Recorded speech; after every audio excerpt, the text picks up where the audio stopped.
Today we're going to be making sense of the brave new landscape of open relationships. It's easy to assume that open relationships don't concern you, especially if you're in a monogamous relationship or identify as a monogamist. But sex research argues that there is more to the story than meets the eye. Nearly half of Americans are unsatisfied with the sexual aspects of their primary relationship. And in fact, the reports covered a number of findings that staunch monogamists find concerning. Things such as the fact that more than half of people in committed relationships in America are uncomfortable sharing their sexual fantasies with their partners.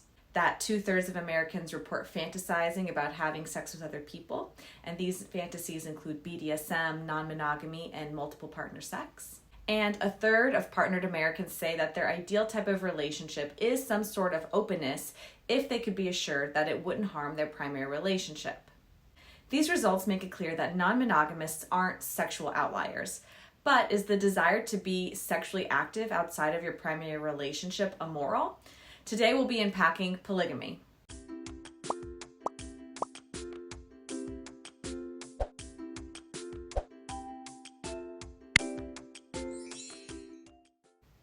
But first, if you're new to this channel, I'm Jordan Travers. I'm an LCSW and the clinical director of Awake Therapy.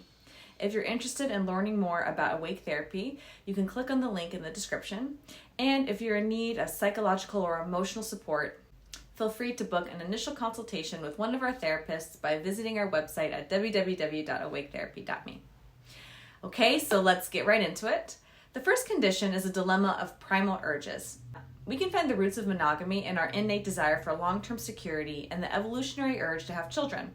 Fulfilling this need ensures, at least in principle, lifelong trust and stability.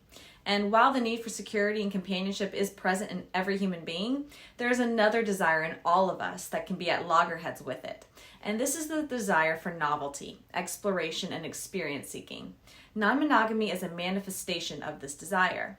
Long-term relationships fill the need of security, trust, and stability, which is the most important basic need. However, the need is separate from experience seeking. The reality is that humans have both of these needs. Our culture is currently too intolerant of what she calls negotiated non-monogamy, which for some couples is a way to satisfy both of these needs. What we get wrong about open relationships is that non-monogamy is usually seen as a loophole for infidelity or promiscuity in our society.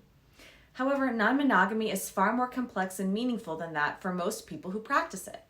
Here are 2 myths about non-monogamy that circulate in our society.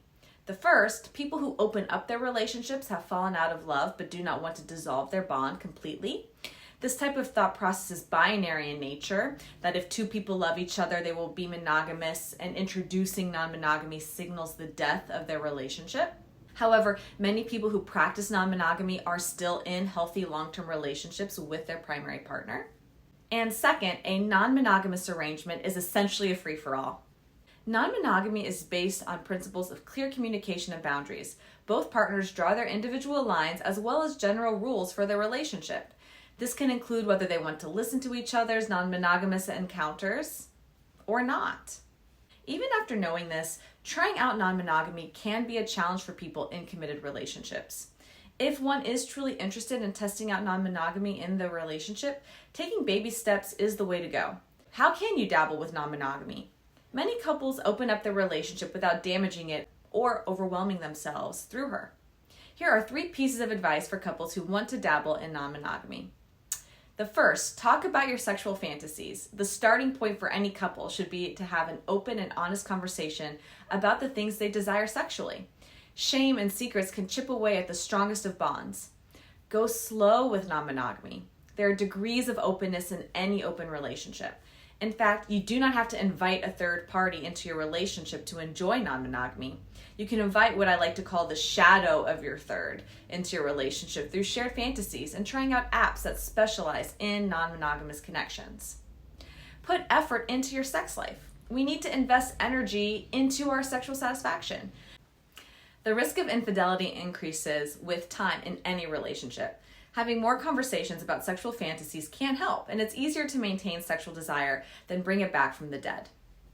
So, in conclusion, we're entering a time of greater honesty.